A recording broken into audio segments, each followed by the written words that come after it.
반갑습니다. 자, 이 과정은 지금까지 제가 여러분들에게 에센스 이론과 공법에서 조금 수준 높은 어떤 내용을 가지고 강의를 지금까지 쭉 해드렸습니다만, 이제부터는 여러분들이 항상 궁금해하는 그 서브노트 작성하는 방법, 요거 위주로 한번 여러분들에게 강의를 올려드리기 위해서 이 자리를 만들었습니다. 이 강좌는 계속해서 업데이트 되고 있습니다. 그래서 제가 시간 나는 대로 계속해서 정리를 해서 여러분들에게 강의를 올려드리겠습니다.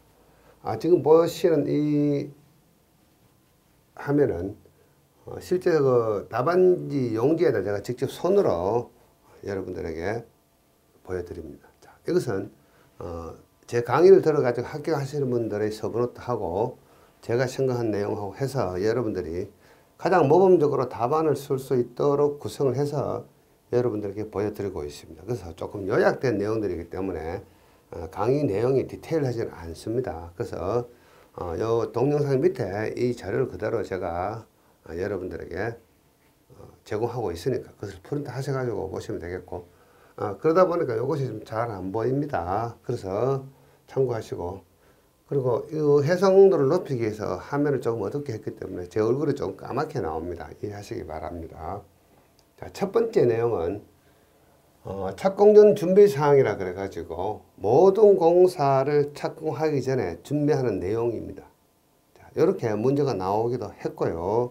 그 다음에 지금 공부하는 이 내용을 가지고 다른 논문을 쓸 때 이 속에 있는 각종 아이템들을 여러분들이 활용하실 수가 있습니다. 그래서 통상적으로 우리가 착공전 준비사항이라 그러면은 사전 조사를 한다든가 환경영향 평가를 한다든가 가설비를 한다든가 가설 도로를 한다든가, 그 다음에 뭐 도로 포장이면은 아스팔트 플랜트, 콘크리트 구조물이면은 배치 플랜트, 요즘은 레모콘을 가지고 옵니다만 그래도 우리가 개념적으로 봤을 때는 배치 플랜트 설치를 하게 된다, 이렇게 생각하시면 되겠습니다. 그래서 이런 거 공부하실 때는 물론 이런 내용을 암기하는 것도 상당히 중요합니다만 기본적인 생각을 여러분들 하셔야 됩니다.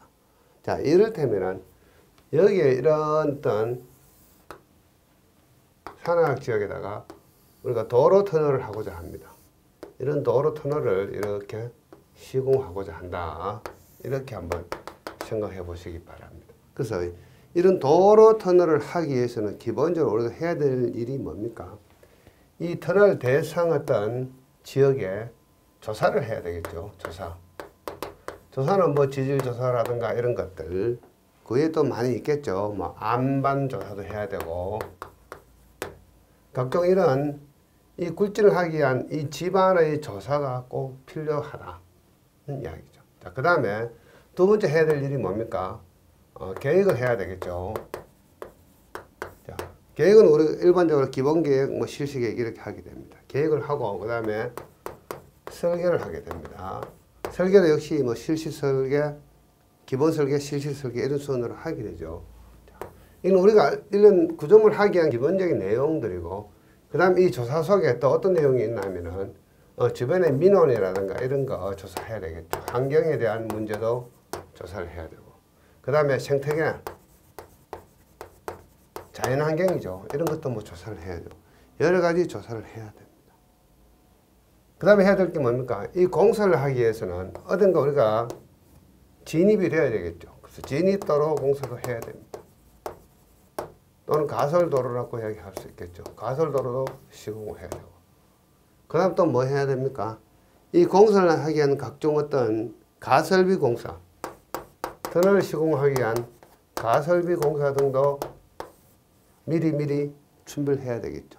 자, 이 가설비에는 뭐 여러 가지가 있습니다. 뭐 이런 어떤 터널 굴진을 하기 위한 각종 어떤 사무실이라든가 현장 사무실 이런 것도 필요하고, 그 다음에 어떤 각종 장비를 어떤 대기할 수 있는 어떤 장비, 기계 설비 이런 거 장비 대기를 할 수 있는 이러한 장소도 있어야 되고, 그 다음에 자재를 적치할 수 있는 적치장 등도 뭐 있어야 되고, 그 외에 터널을 하기 위해서는 자, 외부로부터 레모콘이 올 수도 있지만 레모콘이 오지 않는다면은 콘크리트 생산하는 배치 플랜트 설비도 해야 되고, 그 다음에 공사를 하기 위해서는 용수, 물이 있어야 됩니다. 그래서 용수 설비, 그 다음에 또 전기 설비도 있어야 됩니다.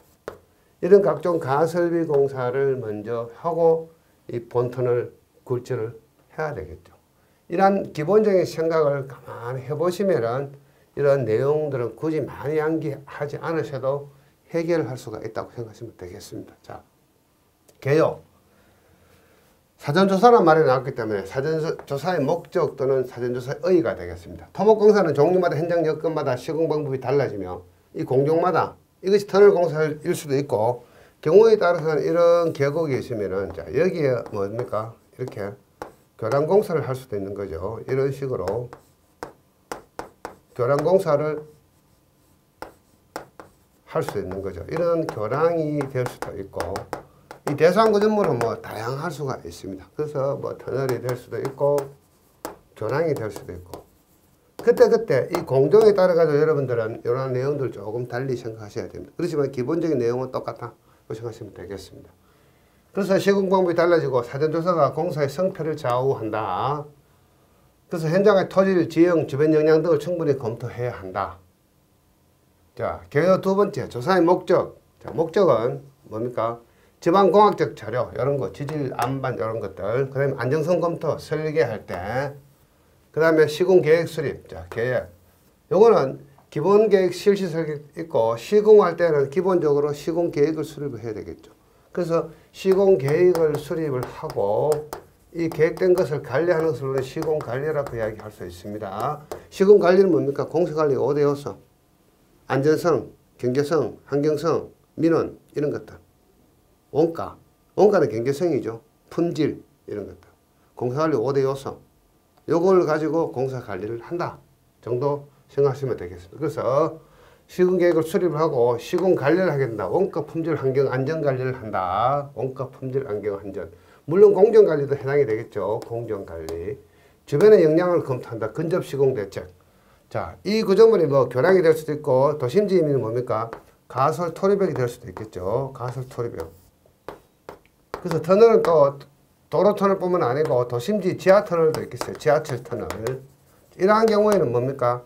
그 공사를 위해서 주변에 미치는 영향, 집안의 침하라든가 싱크홀이라든가 진동 소음이라든가 이런 것들. 그것을 우리는 근접시공이라고 이야기합니다. 근접시공 대책을 수립해야 되고 그 다음에 공해, 소음, 진동 이런 거 방지 대책을 수립하기 위해서 조사를 한다. 조사의 목적은 그렇다. 이렇게 깔끔하게 개요를 준비하시면 되겠습니다. 그래서 이 답안지 용지가 22줄이죠. 한 줄, 두 줄, 세 줄, 네 줄, 다섯, 여섯, 일곱, 여덟, 아홉, 열, 열하나, 열두 해서 22줄인데 자, 개요 부분은 어떻게 찾아왔냐 하면은 자, 문제를 적는데 한 두 줄 들어가고요. 개요 적고 물론 여기 답안지 쓰실 때는 답이라고 적어 주셔야 됩니다. 답. 세 줄 들어갔고요. 개요 네 줄, 다섯 줄, 여섯 줄, 일곱, 여덟, 아홉, 열, 열하나, 12줄 정도. 12줄 정도. 전체 답안 페이지가 22줄이니까 22줄에 약 한 2분의 1에 해당하는 만큼 개요를 할애하시면 아주 모양이 좋겠죠. 자, 그리고 착공용 준비사항이라고 그랬기 때문에 자, 착공용 준비사항에 대한 본문 답안을 서늘하기 시작합니다. 첫 번째, 사전조사사항. 물론 개요에 잠깐 언급이 되었습니다만 사전조사사항은 계약 조건을 검토합니다. 서류, 설계 도서를 검토하죠. 계약 조건 및 설계 도서 검토를 한다. 이건 기본적인 내용입니다. 공사를 하기 위해서는 설계 도서 검토를 한다. 그다음 현장 여건을 검토하고 시공 계획을 수립하고 자, 답안 용지가 좀 여유가 있다면 계획된 것을 가지고 시공 관리를 한다. 이렇게 적어주시면 더 좋겠죠. 그래서 계약 조건 검토, 서류 검토 사항은 여기서부터 여러분들 마음대로 쓰셔도 됩니다. 설계 도면, 설계 도서, 시방서 이런 것들이죠. 구조계산서, 계약서, 안전관리계획서, 유해이연 방지 계약서 이런 것들. 근데 품질관리 계획도 있죠. 품질관리 계획서 이런 것들. 그 다음에 여러분들 알고 있는 뭐 모든 내용을 다 적어주시면 됩니다. 현장에서 하고 있는 거. 그 다음에 설계 변경 가능성, ESC, DSC, 품질관리 계획서, 지급자재 여부, 강국공사의 경우에는 지급자재도 고려해야 되겠죠. 이런 거 조사를 하게 되고 현장 여건 검토, 도면하고 현장하고 일치하는지, 그 다음에 지형지질 지하수, 그 다음에 수문 기상, 인원장비 자재 운반, 가설비, 조금 전에 쭉 말씀드렸죠. 이런 것들. 공사용 도로, 진입도로, 공사용 전력 용수, 에피플랜트, 그 다음에 배치플랜트, 민원 환경, 진동소음 분진 이러한 내용들을 검토를 해서 여기에 맞도록 시공계획을 수립하고 최종적으로 시공관리를 한다. 이렇게 서브노트를 적어주시면 되겠습니다. 물론 이 내용은 자, 여러분들 답안지라는 것이 이렇습니다. 굳이 여러분들 8가지를 적었다 해서 8가지 다 적을 필요는 없고 당일날 시험장에 가셔가지고 자 여기서 페이지가 모자라면은 한 5가지만 적고 이렇게 그만 적을 수도 있습니다. 그래서 이런 것들은 첫 번째 페이지 조절용입니다. 만약에 여러분들이 9개, 10개, 15개까지 아이템을 암기했다면 여기서 더 적지 말고 8가지까지만 적고 여기서 멈춰주고 다음 페이지 넘어가는 것이 좋겠죠. 그래서 이 내용들은 어떻습니까? 페이지에 맞으면 더 이상 쓰지 않으셔도 됩니다. 굳이 여러분들이 암기했다고 해서 다 적을 이유는 없어요. 길수 답안은 많이 적었다고 좋은 점수 주고 적게 적었다고 적은 점수 주고 그런 게 아니고 이 전체 답안지에서 구성이 잘 맞아야 됩니다. 그래서 경우에 따라서는 이 개요 부분이 좀 많이 적을 수도 있고 또 경우에 따라서는 이러한 내용들을 어떻게 하냐 하면은 자, 여기에서 조금 더 줄여가지고 제가 어떻게 말씀드렸습니까? 기본적으로 우리가 모든 공사는 자, 기본 흐름이 있습니다. 조사, 그 다음 기획 단계가 있습니다. 기획, 그 다음 계획 단계가 있습니다. 계획은 어떻습니까? 기본 계획하고 실시 계획이 나눠지죠. 그 다음에 뭡니까? 설계를 하게 되죠. 설계도 기본 설계가 있고 실질 설계가 있죠. 그 다음에 공사가 계약이 되고 그 다음에 시공이 됩니다. 시공은 기본적으로 어떻습니까? 제일 먼저 시공 계획을 수립을 하고 그 다음에 시공 관리를 하게 된다. 이런 뜻이죠. 계획을 수립된 계획을 가지고 관리를 하죠. 시공 관리는 뭡니까? 공사 관리 어디에서 원가, 안전, 환경, 품질 이런 것들. 공정, 공기 이 5가지를 가지고 공사 관리를 한다. 그걸 다른 말로 표현하면 경제성, 시공성, 안전성, 환경성 이런 것들이. 자, 그래서 여기부터는 이렇게 많이 안 적어도 됩니다. 자, 계약 조건 검토, 현장 여건 검토, 시공 계획하고 다음에는 뭡니까? 시공 관리 이렇게 맺어주시고 이 내용들은 뭐 한 4가지, 5가지 정도만 짧게 적어주셔도 상관이 없습니다. 이 페이지에 맞도록 이해되시겠죠? 그래서 너무 어떤 강박관념에 사로잡혀가지고 여러분들 암기내용을 그대로 답안지에다가 옮겨 적겠다 생각하시면 안 되고 좀 편안하게 유연하게 답안지를 쓰시면 되겠습니다. 자, 이것은 사전조사 사항이고 그 다음에 조사와 시험을 할 때 조사 시험 항목들이 있습니다. 자, 이것은 다른 논문 쓸 때도 많이 사용되는 내용이죠. 조사 시험 항목. 자, 기본적으로 예비 조사를 하게 되고 본조사를 하게 되고 그 다음에 본조사 다음에 만약 이것이 암반이라면 암반 조사도 하게 되겠죠. 암조사. 그래서 예비 조사는 좀 말씀을 드렸습니다. 지금까지 했던 내용들 자료조사, 현지 답사, 물리 탐사. 그래서 자현물이 되겠네요. 자현물. 나머지 내용은 좀 암기하시기 바랍니다. 그 다음 본조사. 본조사는 현장 시험이 있고 실내 시험이 있습니다. 현실.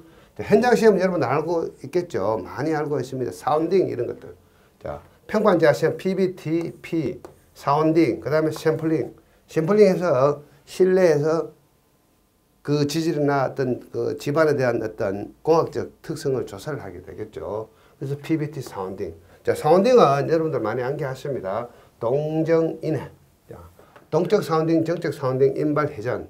이렇게 피사시험, 동정인해. 그래서 실내 시험은 흑토강입니다. 흑분류, 토성시험, 강, 흑토강. 그래서 흑분류는 입도시험, 통일분류법, 뭐 시유, 시지 이런 것들 있죠. 균등계수, 공률계수 이런 것들. 그다음에 연경도 시험, 토성시험은 함수비, 비중, 그 다음에 밀도, 감마디 이런 것들. 그다음 강도시험은 전단시험, 1축 압축 강도시험, 3축 압축 강도시험 이런 것들. 그다음 암반조사에서는 암을 분류를 하게 되죠. 암 분류 방법은 RQD, RMR, 뭐 QC댐 등이 있고 현장 시험은 강도, 투수, 변형, 지하, 탄성파 탐사 등이 있고 계측을 하게 됩니다. 계측은 변공, 응하소, 자, 변이, 공국사업, 응력, 하중, 그 다음 발파시, 소음, 진동 등을 확인하게 되겠죠. 이런 것들이 조사와 시험에 대한 항목이다. 이렇게 기억을 하시면 되겠습니다. 그 다음에 환경영향평가 항목, 자, 인구, 산업, 교통, 문화재. 그 다음 환경은 소음, 진동, 수질, 토양, 그 다음에 폐기물, 대기질, 동식물 이런 것들 검토를 하게 되고 그 다음에 이제 최종적으로 시공계획을 수립을 합니다. 자, 시공계획은 앞에 좀 많이 나왔습니다만은 사전조사하고 물량을 파악하게 되고 공법을 선정하고 그 다음에 작업계획을 수립하게 되고 그 작업 계획을 평가 검토해서 예스가 나오면 공법을 결정하게 되고 노가 나오면 다시 공법을 다시 한번 선정을 하게 되고 그래서 시공을 하게 되고 시공 관리를 하게 된다. 이런 내용들. 그 다음 가설비 공사. 진입도로 공사용 가성설비, 공사용 부대설비. 진입도로는 뭡니까? 가설도로 사용한 본 공사도로로 전환을 하는 어떤 계획을 세우는 게 좋고 폭 6m 이상 보수 용이하고 공사비가 저렴해야 되고 공사용 가설 설비는 국제 야적장, 배치 플랜트, AP 플랜트, 동력 설비, 용수 설비, 뭐 전기 설비, 동력 설비죠. 그 다음에 뭡니까? 어떤 거 중장비가 움직이면 뭡니까? 어떤 거 중장비 수리할 수 있는 정비소. 그 다음에 또 뭐가 있습니까? 자재 야적장 뭐 이런 것들도 있어야 되겠죠. 그 다음에 공사용 부대 설비는 수송 운반 설비, 정비 사업소, 좀 전에 말씀드렸네요. 장비 정비소, 사무실, 숙소, 식당, 뭐 시험실, 뭐 이런 것들. 그 다음에 매듭말. 매듭말은 앞에 있던 내용들 적절히 적어주시면 됩니다. 자, 공사 착수 전 설계 도서를 검토하게 되고 구조 검토, 토지 조사, 시험을 실시하게 되고 시공계획 수립 시에는 공법 선정, 환경 영향 등을 고려한다. 가설비 공사는 준공 후 철거해야 되지만은 본공사에 중요한 영향을 미치면 경제적이고 안정적이어야 한다. 가설비 공사는 돈이 사고 안전하게 공사를 해야 됩니다. 가능하면 그 가설비를 본공사용으로 사용하는 것이 더 좋겠죠. 이렇게 해서 모범 답안을 간단하게 만들어 주시면 되겠습니다. 자, 그래서 이 시간은 여러분들 깊이 있는 설명을 못하고요. 주로 이렇게 서브노트 또는 모범 답안을 작성하는 요령 위주로 말씀을 드리고 있습니다. 그래서 여러분들 이 내용 프린트 하셔가지고 차근히 여러분들 직접 여러분들 노트에다 한번 옮겨 적으면서 공부를 해보시기 바랍니다. 자, 이 시간 여기서 마치고요. 내용적으로 궁금한 것이 있으면 항상 질문을 하시면 되겠습니다. 질문하시면 제가 성실하게 여러분들에게 답변을 해드리겠습니다. 이 시간 여기서 마치기로 하겠습니다. 수고하셨습니다.